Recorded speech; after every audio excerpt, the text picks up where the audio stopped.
presentation of the afternoon is from Lee Eiseman. Lee Eiseman is a born impresario who is recent past president of the Harvard Musical Association, chairman of the association's program committee, and executive director emeritus. Mr. Eiseman also publishes the Boston Musical Intelligencer and has organized chamber music in homes. His presentation for us this afternoon is Special Collections, the Harvard Musical Association, and the Development of Musical Performance and Literacy in Boston and America. Thank you very much.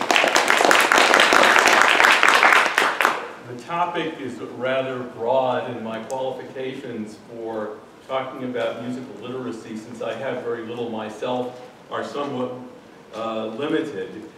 And it also frightens me somewhat to follow two catalogers who have the most orderly flow of mind imaginable. So please indulge me in just simply telling some anecdotes and letting these images from HMA run while I'm talking. So if you get tired of looking at me, you can look at the pictures, or vice versa. Harvard Musical Association, to those of you who don't know, has nothing to do with the university.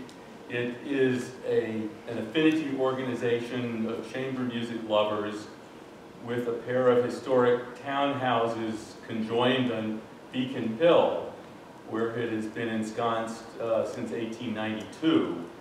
At this point, it exists mainly for providing practice rooms, 15 chamber music concerts a year of a very high level for members and their guests, and also we maintain a rather static but interesting research library that has about 15,000 volumes, 3,000 of which are apparently held by no other library.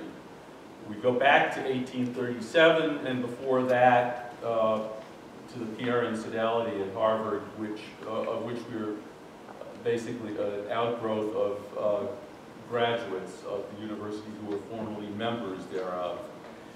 As you think back to the early 19th century, you can understand that Boston was a very musical place, and that sense of music being important for the cultivation of the mind began with the Puritans, who may not have believed that one should derive pleasure from music, but nevertheless believed that musical literacy was essential for the understanding of Scripture. So from the earliest Puritan beginnings, education in music was deemed essential. There is very little residue of that in terms of continuously active organizations. Perhaps the three that come to mind are the Stoughton Music Society, which claims to be the oldest music organization in America in continuous operation that goes back to the 1780s. Then there's a significant jump to the Handel and Haydn Society, which is now having its bicentennial.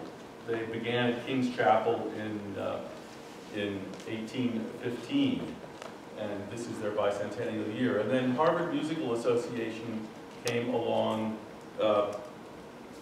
a bit later, and when freshmen got to Harvard in the late 18th and early 19th century, they found no music in the curriculum. And nevertheless, many of the men at Harvard did want to make music, and so they did start organizations for the purpose of music making.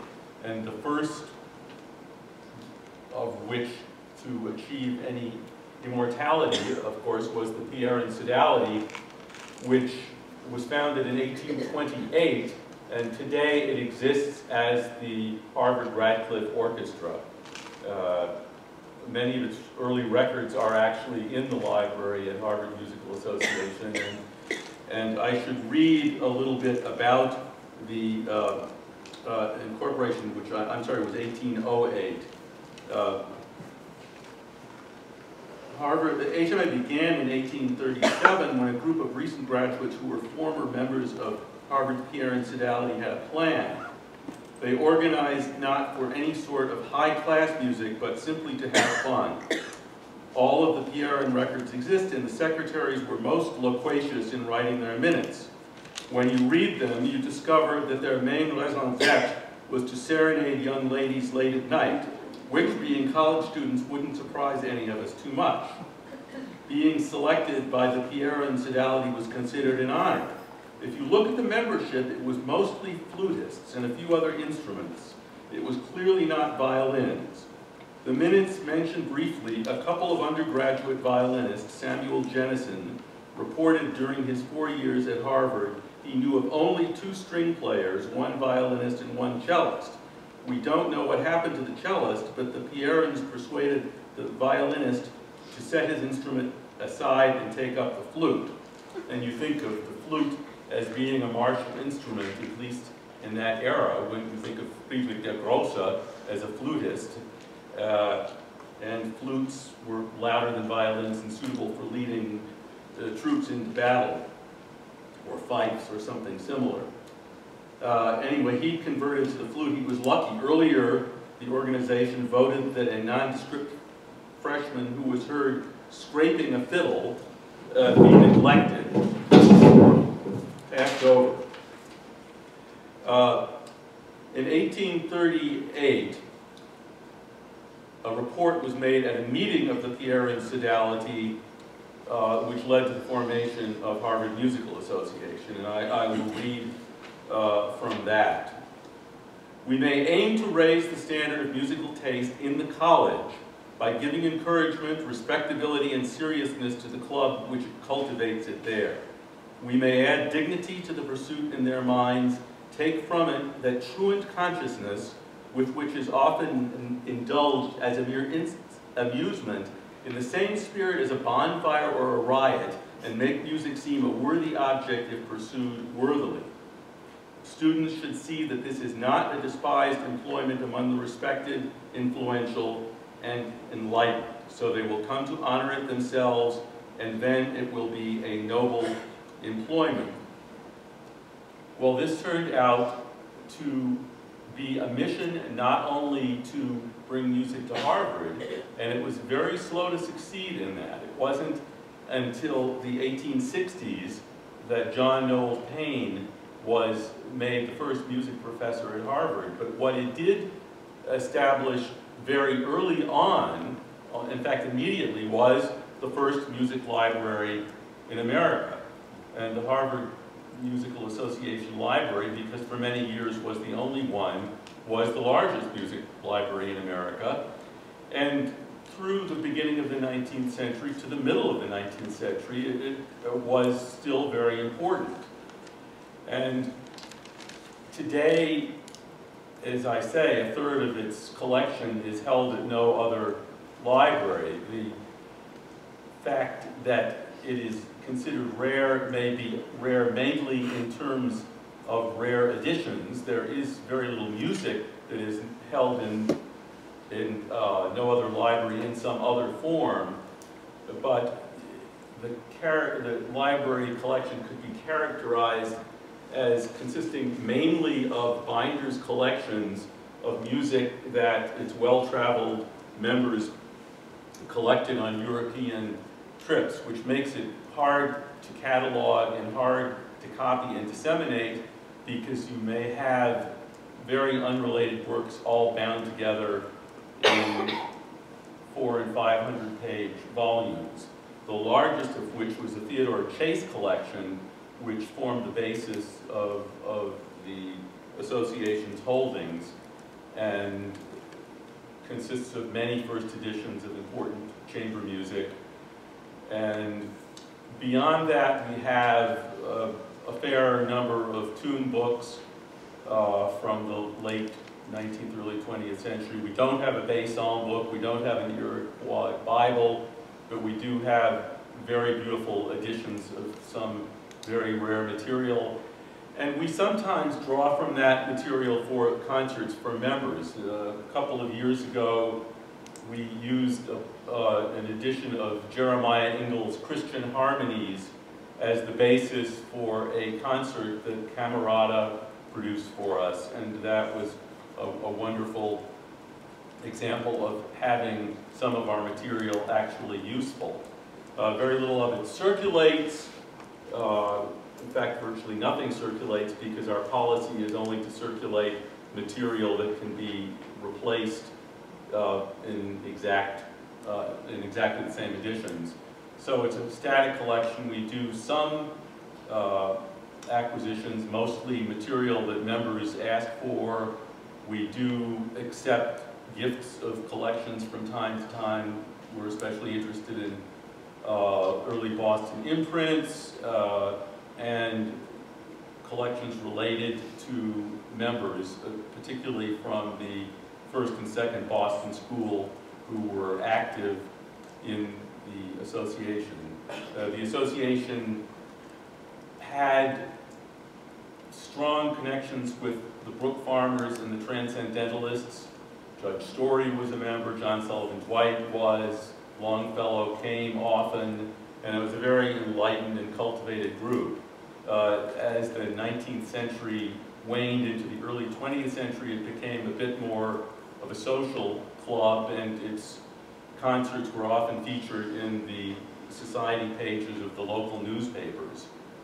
We also had, fairly early on, a public component to our work. In 1840, we started the first public chamber music concerts in America. They were in the warerooms of the Chickering Piano Factory, and for 5 years, important groups like the Germania Society and others performed in these concerts. We were interested in music journalism quite early on. We had John Sullivan Dwight lived in rooms above the association, and he produced his Journal of Music for 20-some-odd years. During most of that time, it was heavily subsidized by the association. In 1852, the association built the Boston Music Hall. In 2 years, it raised the then very large sum of $100,000 and built the Boston Music Hall, the shell of which encompasses the Orpheum Theater. And that was the site of many orchestral premieres given by the Harvard Musical Association Orchestra under a variety of composers. B.J. Lang was one of the conductors, and he was often the piano soloist. The Tchaikovsky Piano Concerto was given its world premiere there. And the HMA Orchestra was, from 1860-something until 1880-something, the most significant orchestra in Boston, and until Higginson came along and invited half the members of the HMA Orchestra, including the conductor HMA member George Henschel, to join it and form a new orchestra, the BSO. It was the major entity. When the BSO proved that it could survive a year, the HMA Orchestra disbanded and gave its $2,000 surplus to the BSO. At this point, HMA is somewhat of a retiring organization. We do maintain the library. It's accessible to anyone with any interest. We have rooms where people can practice without fee during the day. We have a room, the Marsh Room, where people can, this one, which people can rent for recitals at night. We have an active program of commissioning, and we have awards in various fields, such as awards to community organizations that produce music or make it more accessible in the greater Boston area. We give awards to musicians of embarking on professional careers. We also give awards to high school students. And we have started a new program where we are encouraging graduate students to come do research in our collections. It seems as though 30, 40, 50 years ago, music librarians knew far more about the holdings of the Harvard Musical Association among themselves than they do now. And because younger music librarians seem to know less, we made an effort 6 or 7 years ago to retro-convert our entire catalog to MARC records. So now OCLC has all of our material, most of our material listed. Our ephemera and some of our rarer material has not been cataloged yet. One of your members, Damien Eisminger, was active in doing some of the original cataloging when we first began to do this. We want in the next months to continue to work on our ephemera and create an item level finding aid that can be turned into OCL listings, because there is a lot of material that scholars and researchers should know about and might know about. Wagner wrote to HMA asking for $1 million if he would bring have the premiere of Parsifal in Boston. We said no because we were Brahmsians and we weren't Wagnerians in that era, and we didn't have $1 million in that at that moment to give to the man. I don't know what else I have to tell you. The other, I should say that after Dwight stopped running the Boston, the Dwight Journal, his Journal of Music, we did very limited publication beyond publications of our own history. And we have been somewhat lazy about looking at the collections with respect to finding other material to publish until 3 years ago, when a new librarian discovered a file cabinet that nobody had noticed for a while, in which was filled with the residue of the estate of Hugo Leichtentritt, who was the first musicologist in America. And among other material, including original compositions and notes for unpublished books, was a 1940s autobiography which was written in response to Harvard University's request for Holocaust literature from its faculty that happened to be German emigres. He didn't win the prize, but he wrote this book, which the librarian discovered the typescript for. And so our first publication in 75 years came out last year. And Mark Devoto, who was a retired professor at Tufts, did the editing. We were lucky to have a typescript for some of the chapters. We found other chapters at the Library of Congress and Utah, where some of Leichtentritt's papers were deposited. This book has a 35-page index. It was a major undertaking for dilettantes who've never published anything like this. And I gather that your House Organ Notes is going to have a review published in its November issue. So at this point, apparently about 40 major music libraries have bought it. We printed 100, and we'd like to have another printing. We do have 10 copies in the back corner. And as an aside, I enjoyed superintending that publishing project enough to want to do another one. And this I just picked up the first copy today. This is the National Nursery Rhymes and Songs of J.W. Eliot. And it's a 1873 songbook that has been republished various times in history. It has beautiful illustrations from the brothers Dalzell woodcut. They're all woodcuts. I had a good first edition. It wasn't good enough to play on the piano, so I wanted a copy that I could sing and play for our family, and so we produced this. It has an included CD with 25 of the songs recorded on an 1870 Chickering Concert Grand, and it should sound something like it did to Elliott when he composed it. So I think that's enough of my prepared talk, and if any of you have any questions about HMA and its history and its concerts, we have a website, and there are several lengthier histories on that, and a lot of interesting graphical material. We encourage people to come to certain of our concerts, but as guests to others.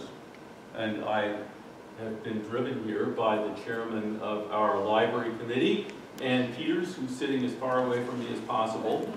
And she will be happy to talk to you one-on-one, and I'm now happy to take questions from any of you. Or not. Thank you. That happens to be the, yes. Sure. So this is a members organization? It is. I mean, people join, they pay dues?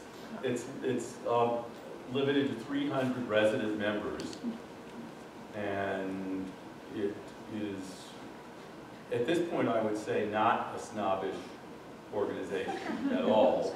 I mean, anyone who loves music can join. It's embarrassingly inexpensive to belong, in part thanks to a reasonable sized endowment. So a typical evening is a major, just under first tier European string quartet, followed by a supper of Welsh rabbit, baked beans, and ale, and good conversation about music. And some concerts, 2 or 3 times a year, we have concerts that are open to the public. They're not advertised, but people find out about them and are encouraged to come. At this point, there is not a waiting list. There has been at various times. I think the organization would like to be younger than it is, as many of us individually would like to be. I think I was the youngest member at age 39 when I joined it, but I'm not telling you how many years ago. And now the average age is probably well over 60. But I think that it's always been thus for classical music. I'd like to cite a Boston Globe of 1908 that wondered whether there would be any history for the Boston Symphony, since in 1908 the average age was 60. I think that is not a cause for alarm. But we do have some 20-something-year-olds and 30-something-year-olds who are fuddy-duddies. We accept fuddy-duddies of every age.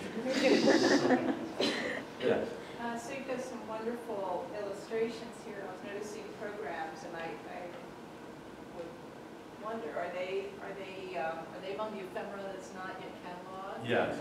So we have programs for all of the concerts that we give in both our public concerts and the private ones, so the chamber music concerts, the HMA Symphony, and all of, we call them social evenings, the concerts that we give for members. And we have, it's interesting that 510 of our social evening concerts have been recorded. And we have a list of the recorded concerts on our website. It's not, we don't have the releases from the performers, so we can't make copies without permissions from the descendants of them. But we do have all of the ephemera scanned. We did that years ago, and we have a rough finding aid. But a finding aid might be useful if it says membership data from year X to year Z, or programs from the HMA orchestra with a date range. But it might also say box of letters.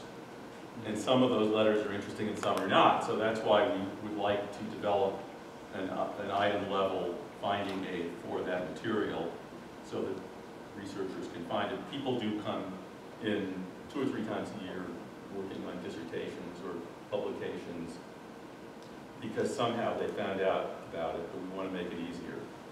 And I see you have, really notable performers. I mean, Leo Ornstein was not in Boston, I don't think, but. No, he played for us, and Former Arnold, player, and the early music movement, some people might not realize, actually in America at least, was born in Boston when Arnold Dolmetsch was invited by the Chickering Piano Company to make harpsichords and clavichords and virginals at the Chickering Piano Factory. And he did that for several years, and his clavichords in particular are well regarded now. And he played 2 concerts at HMA, and we, from time to time, reenact those concerts. Wanda Landowska played, we reenacted hers. In a month, we were doing a reenactment of one of Busoni's 2 concerts. He played for us. And we did a concert of music set to Longfellow poetry. There's a huge amount of that.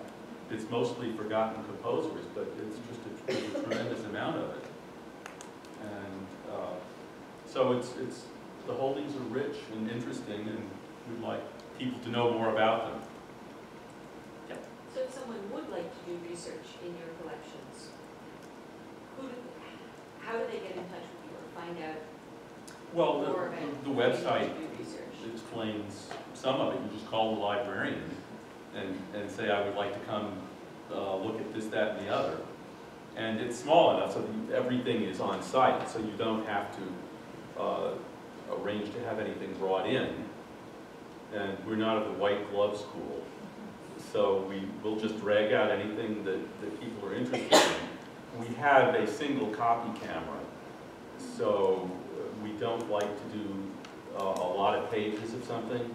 We have a slightly annoying policy of if somebody wants an item that's in a binder's collection, we want that requester to pay for the scanning of the entire collection so that it's not exposed to undue wear and tear. So that is a good way to discourage a lot of copy requests. I mean, we wanted the library of last resort, not the library of first resort for this stuff, but we're very happy to share what we have to the extent that we have the resources to do it. And we don't require letters from institutions to gain admission, because anybody can walk in. And people do. I mean, they see the sign hanging over the door and wonder what's going on inside. And our librarian administrator is only too happy to give tours.